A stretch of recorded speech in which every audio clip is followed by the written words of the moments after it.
Hello students, class 12 के सभी विद्यार्थियों का स्वागत है। आज की क्लास में हम चैप्टर 18 अनिश्चित समाकलन को समझेंगे। ठीक है, तो ये इंपॉर्टेंट टॉपिक है, इससे अधिक क्वेश्चन एग्जाम में आते हैं, तो इसको ध्यान से समझना है। अनिश्चित समाकलन को समझने से पहले हमको समाकलन क्या होता है उसे समझेंगे। तो देखेंगे इसकी परिभाषा समाकलन। ठीक, समाकलन को इंटीग्रेशन भी कहते हैं। ठीक है, तो देखेंगे कि किसी फलन का समाकलन ज्ञात करने की विधि को समाकलन कहते हैं। ठीक है, किसी फलन का समाकल, ठीक है, यहां पर आएगा समाकल ज्ञात करने की विधि को समाकलन कहते हैं। जब हमें फलन f(x) का समाकलन ज्ञात करने को कहा जाता है तो हम f(x) का समाकलन ज्ञात करते हैं। जिस फलन का समाकल ज्ञात करना होता है उसे समाकल्य कहते हैं, अर्थात f(x) क्या कहलाएगा? समाकल्य। ठीक, यहाँ f(x) क्या है? समाकल्य है। चिन्ह जो इस प्रकार से चिन्ह होता है ना, समाकलन में इस प्रकार से चिन्ह आपको लगाना पड़ेगा। तो ये जो चिन्ह होता है समाकलन को निरूपित करता है, तथा जो dx साथ में होता है यह निरूपित करता है कि समाकलन x के सापेक्ष किया जाता है, अर्थात x समाकलन का समाकलन चर कहलाता है। ठीक, एक उदाहरण से समझेंगे कि यहाँ पर दिया है f(x) = 2x का समाकलन हमको करना है। ठीक, तो यहाँ पर हम क्या लगाएंगे? समाकलन का चिन्ह और फिर f(x) साथ में रहेगा dx। तो ये जो चिन्ह है ये क्या कहलाएगा? समाकलन का चिन्ह। तथा f(x) क्या कहलाता है? f(x) कहलाता है समाकल्य। अभी आपको मैंने बताया f(x) क्या है? समाकल्य है। तथा dx क्या है? f(x) का x के सापेक्ष समाकलन को दर्शा रहा है। ठीक, तो यहाँ पर हम f(x) का वैल्यू रखेंगे। f(x) = 2x है, तो पुनः f(x) की जगह में 2x। अब देखिए 2 जो है अचर राशि है, तो 2 जो है बाहर हो जाएगा और समाकलन के अंदर होगा x dx बराबर x का समाकलन करते हैं तो ये समाकलन क्या होगा? x की घात में 1 + 1 अपॉन 1 + 1। ठीक, साथ में अचर राशि c भी होता है। ठीक, तो इस प्रकार से 2 x की घात में 2 अपॉन 1 + 1 2 + c प्राप्त होगा, अर्थात 2 और 2 कैंसिल, तो यहां से हमको क्या प्राप्त होगा? x² + c, और यही इसका अनिष्ट समाकलन का उत्तर है। ठीक, ये जो फॉर्मूला मैंने लगाया है यहां पर समाकलन n dx बराबर क्या होता है? n की घात में ये हुआ x है ना, तो ये क्या होगा? x की घात में 1 + 1, ठीक है, अपॉन 1 + 1, या आप लिखेंगे x की घात में यदि n है ना, तो इसको हम इस प्रकार से +1 करते हैं, अर्थात x की घात में n + 1 अपॉन n + 1। ठीक, यानी घात में हम एक ऐड कर देंगे तो वही उसका समाकलन कहलाता है। क्लियर? तो प्रश्नावली के क्वेश्चन को हल करेंगे।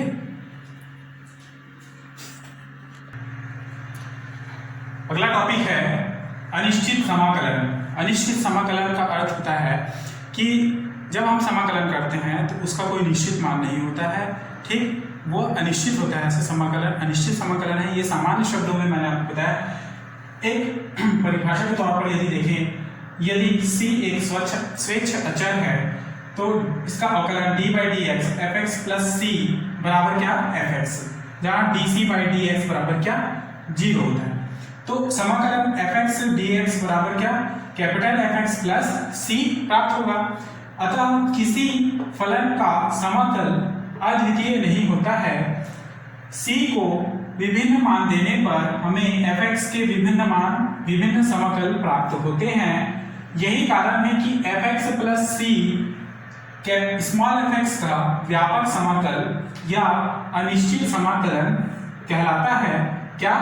f(x) + c f(x) का व्यापक समाकलन या अनिश्चित समाकल कहलाता है, जहां c क्या है? समाकलन अचर कहलाता है।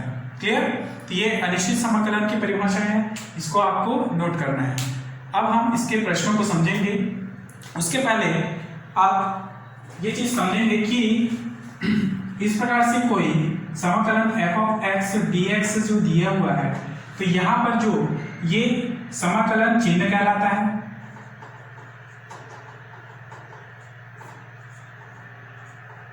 ठीक। ये fx जो है ये कहलाएगा समाकल्य, और जो dx होता है ये कहलाता है x के सापेक्ष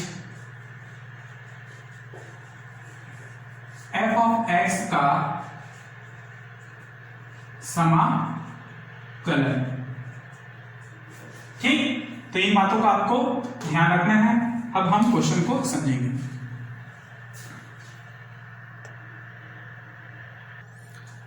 तो प्रश्नावली 18.1 का प्रश्न 1 है।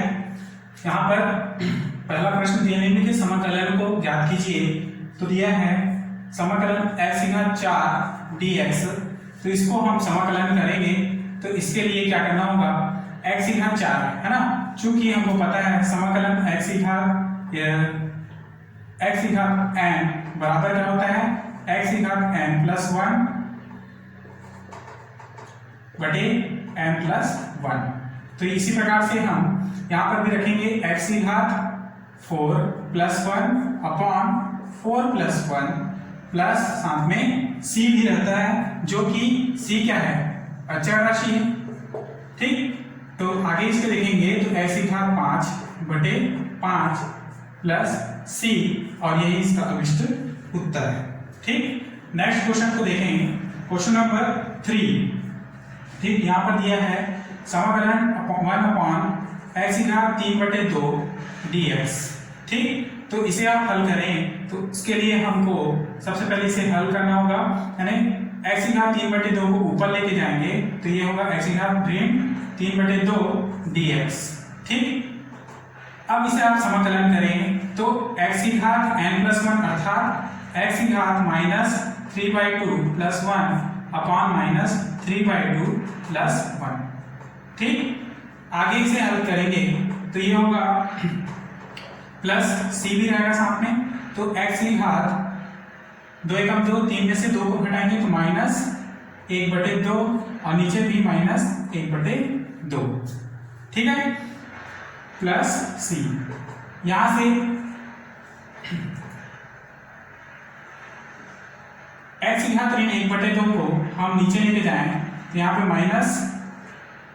-2 जो है ऊपर आ जाएगा, है ना, -2 1/2 है तो 2 ऊपर होगा, और x⁴ 1/2 है नीचे आएगा तो x⁴ 1/2, अर्थात -2/√x, इस प्रकार से प्लस c आपको प्राप्त होगा। यही इसका अभिष्ट उत्तर है। चाहे तो आप यहीं पर ही लिख सकते हैं इसका आंसर, दोनों इसका आंसर हो सकता है, ठीक है।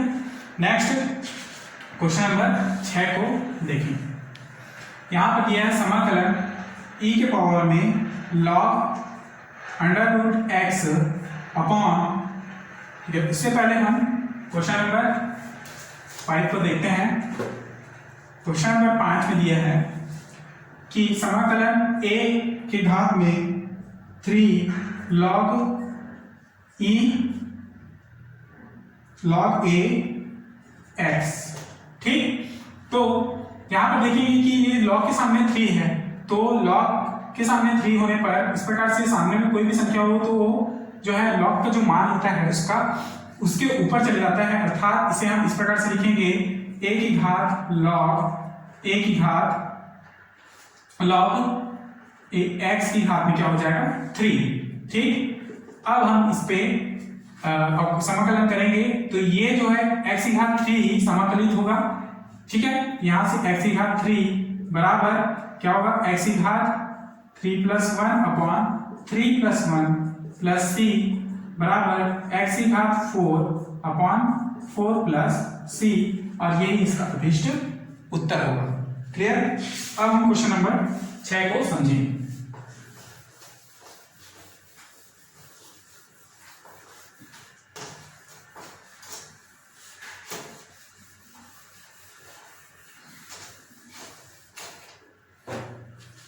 क्वेश्चन नंबर 6 में दिया है समाकलन a के घात में log √x upon x dx, ठीक, अब आप इसे अवकलित समाकलन करेंगे तो e की घात में log root x upon x dx बराबर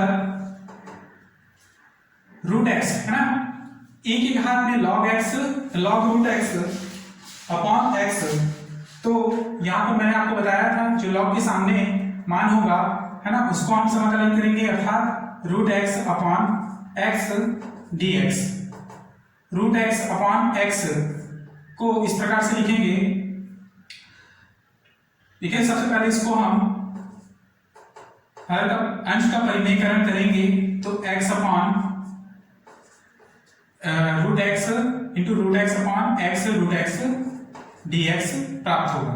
ठीक, अब यहां से क्या प्राप्त होगा, रूट एक्स यानी x, और यहां से रूट एक्स और x कैंसल dx। ठीक, नेक्स्ट है समाकलन 1 अपॉन रूट एक्स। ठीक, अब इसे आप अवकलित करेंगे, समाकलन को अवकलन करने से पहले रूट एक्स को ऊपर लेके जाएंगे, या फिर इसको हम इस प्रकार से लिखें कि समाकलन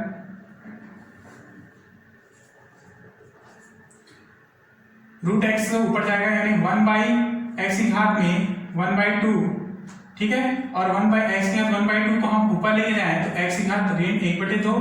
ठीक, अब इसे समाकलन करें तो ये होगा x की घात ऋण 1/2 धन 1, फिर ऋण 1/2 धन 1 प्लस c अचर राशि। यहां से x की घात 2 एकम 2, 2 में से 1 घटाइए तो 1/2 बटे यहाँ पर भी 1/2 प्लस c, 2 जो है ऊपर में आएगा और x 1/2 प्लस c, अर्थात 1/2 को हम लिखेंगे 2 रूट एक्स प्लस c, और यही इसका अभिष्ट उत्तर होगा। ठीक, नेक्स्ट है क्वेश्चन नंबर 10। क्वेश्चन नंबर 10 में देखेंगे, यहां पर दिया है समाकलन 2/1 प्लस कॉस 2x। ठीक, तो यहां पर देखेंगे कि cos 2x को हम किस में चेंज करेंगे, 2 cos स्क्वायर x माइनस 1 में। तो समाकलन 2 अपॉन 1 प्लस cos 2x यानी 2 cos square x minus 1 dx। ठीक, क्योंकि cos 2x बराबर होता है 2 cos स्क्वायर x माइनस 1। ठीक, अब यहां से 1 और -1 कैंसल, तो ब्रैकेट समाकलन में बचा 2 upon 2 cos square x dx। 2 और 2 कैंसल, यहां से ये होगा 1 अपॉन cos स्क्वायर x है ना dx। इसे हम लिखेंगे 1 अपॉन cos x किसका उल्टा होता है, sec x।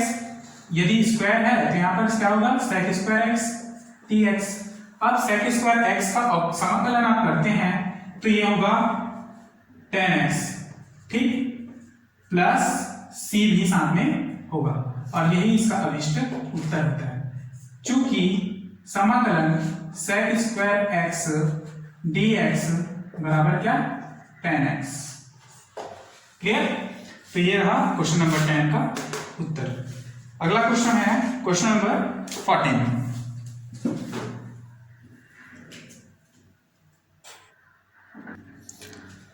नेक्स्ट क्वेश्चन है क्वेश्चन नंबर 14। समाकलन ब्रैकेट में दिया है 3x root x plus 4 root x plus 5 dx। तो इसे आप समाकलन करेंगे तो इस प्रकार सबसे पहले रूट को हम चेंज करेंगे। ठीक है, तो ये होगा ब्रैकेट के अंदर 3x रूट एक्स को हम लिखेंगे x की घात में 1/2। क्या लिखेंगे, 3 को सबसे पहले हम बाहर निकाल सकते हैं। ठीक, x को यहीं पर रहने देंगे और 3 को हम बाहर निकाल देंगे। पुनः देखेंगे, समाकलन करने के लिए हम 3 को बाहर निकालेंगे, फिर समाकलन के अंदर x रूट x को हम लिख सकते हैं x की घात 1/2 प्लस, सबको अलग अलग समाकलन करेंगे। ठीक है। चिन्ह के बाद हम सभी को अलग अलग समाकलन करेंगे। यहाँ पे प्लस चिन्ह है, पुनः समाकलन करेंगे जिसमें 4 को बाहर और रूट x को हम लिखेंगे x की घात 1/2 dx, साथ में dx भी लिखना जरूरी है, ठीक है।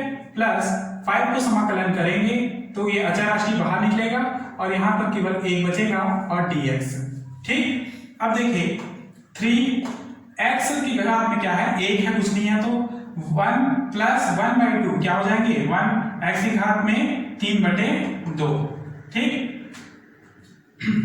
dx प्लस 4, यहां पर क्या होगा, x की घात 1/2, x की घात 1/2 लिख देंगे, dx प्लस 5, 1 को ज्यों का त्यों रखिए इस प्रकार से। अब हम इसको समाकलन करेंगे तो ये होगा 3 और x की घात 3/2 यानी कि x की घात में 3/2 प्लस 1 बटे हर में 3/2 प्लस 1 प्लस क्या होगा c, ठीक है। c को हम लास्ट में लिखेंगे प्लस यहां पर 4 x की घात 1/2 का समाकलन होगा, x की घात 1/2 धन 1 बटे 1/2 धन 1 प्लस 5, 1 का अवकलन होता है x, तो यहां पे लिखेंगे x प्लस सभी का जो स्वेच्छ अचर है वह है c, ठीक। तो अब इसे आप अवकलित हल करेंगे तो 3x की घात में 2 एकम 2 यानी 5, 2 एकम 2 3 2 5 2 5/2 बटे क्या प्राप्त होगा, 5/2 प्लस 4, यहाँ पर भी x की घात 2 एकम 2 यानी 3/2, x की घात 3/2 बटे 3/2 प्लस यहाँ पर होगा 5x प्लस c, ठीक। अब देखिए 5/2 में से 2 ऊपर 5 नीचे आएगा, ठीक है, तो क्या होगा 3 इंटू 2x की घात 5/2 बटे 5, ठीक, प्लस 4 इंटू 2x की घात 3/2 बटे 3 प्लस 5x प्लस c, ठीक। अब देखिए यहां से 3 दूनी क्या हो जाएगा, 3 दूनी होगा 6, x की घात 5/2 बटे 5 प्लस 4 दूनी 8, x की घात 3/2 बटे 3 प्लस 5x प्लस c, और इसके आगे इसको हल नहीं किया जा सकता, इसलिए ये इसका बेस्ट उत्तर होगा। क्लियर। नेक्स्ट अगला क्वेश्चन को समझेंगे।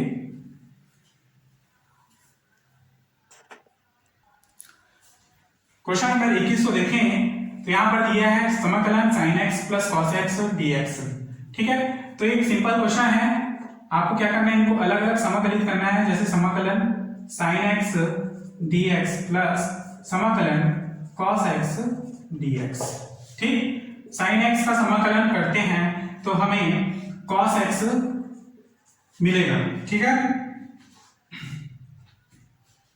जब हम sin x का अवकलन करते हैं तो वहां पर हमको cos x प्राप्त होता है यानी कि प्लस cos x, लेकिन हम जब sin x का समाकलन करते हैं तो वहां पर हमको माइनस cos x प्राप्त होता है। उसी प्रकार जब हम cos x का अवकलन करते हैं तो हमको माइनस sin x प्राप्त होता है, लेकिन उसी cos x का हम जब समाकलन करते हैं तो वह होगा प्लस sin x प्राप्त होता है, ठीक, साथ में c। तो इस प्रकार से आंसर क्या होगा, sin x minus cos x plus c, और ये इसका बेस्ट उत्तर है, ठीक। नेक्स्ट क्वेश्चन नंबर 22 समझेंगे।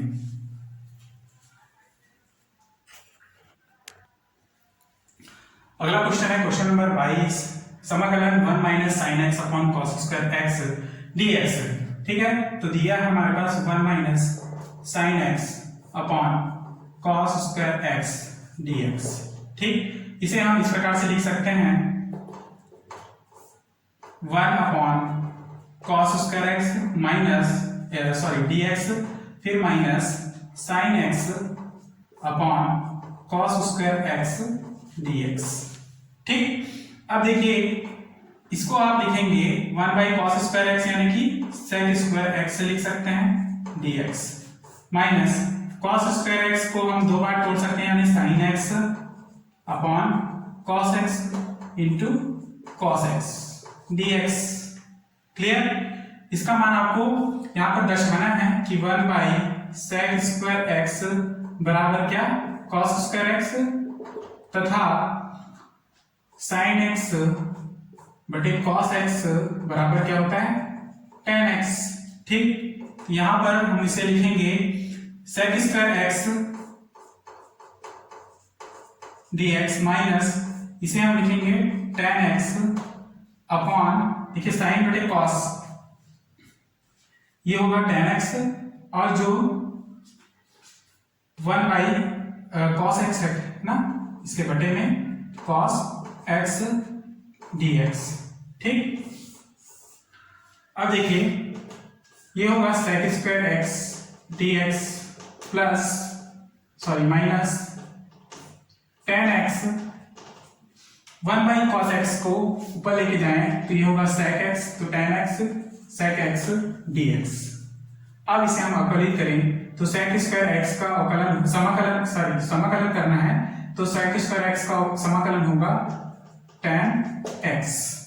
ठीक, वही टेन एक्स और सेक एक्स का समाकलन होता है माइनस सेक एक्स प्लस सी, और यही इसका अभिष्ट उत्तर है। ठीक, नेक्स्ट है क्वेश्चन नंबर 26।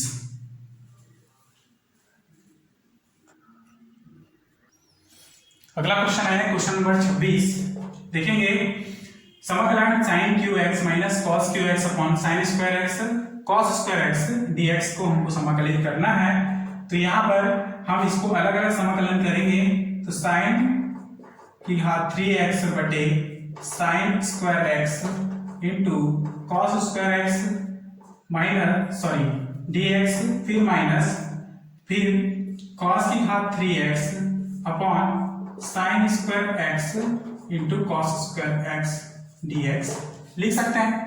ठीक, अब इसे आप इस प्रकार से यहां से एक साइन एक्स और यहां से एक साइन एक्स कट जाए। ठीक, तो यहां पे क्या बचेगा, समाकलन साइन स्क्वायर एक्स नीचे में, अच्छा यहां पर नीचे में दो साइन एक्स है और यहां पर भी तीन साइन एक्स है, यहां से दो और यहां से दो कटेगा तो ऊपर में केवल एक साइन एक्स बचेगा और नीचे में बचेगा cos square x dx minus यहां से भी दो कॉस एक्स कटेंगे, नीचे का भी दो कॉस एक्स कट जाएगा।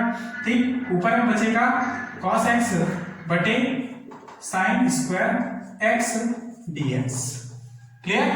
अब देखिए इसे हम साइन एक्स बटे cos x into cos x dx minus cos x बटे sine x into sine x dx लिख सकते हैं।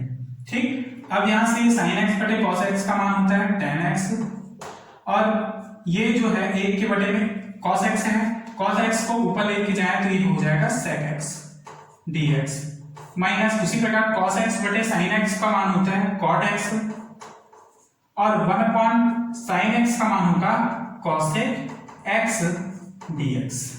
ठीक, अब आप इसे समाकलन करेंगे तो tan x और sec x का समाकलन होगा sec x। ठीक, तो समाकलन क्या होगा, sec x plus cot x और cosec x का समाकलन करते हैं तो ये होंगे cosec x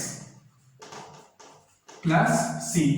तो यहां पर आपको लिखना है चूंकि समाकलन tan x sec x dx is equal to sec x तथा समाकलन cot x cosec x is equal to cosec x।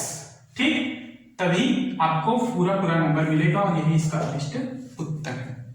ठीक, नेक्स्ट क्वेश्चन है क्वेश्चन नंबर 29।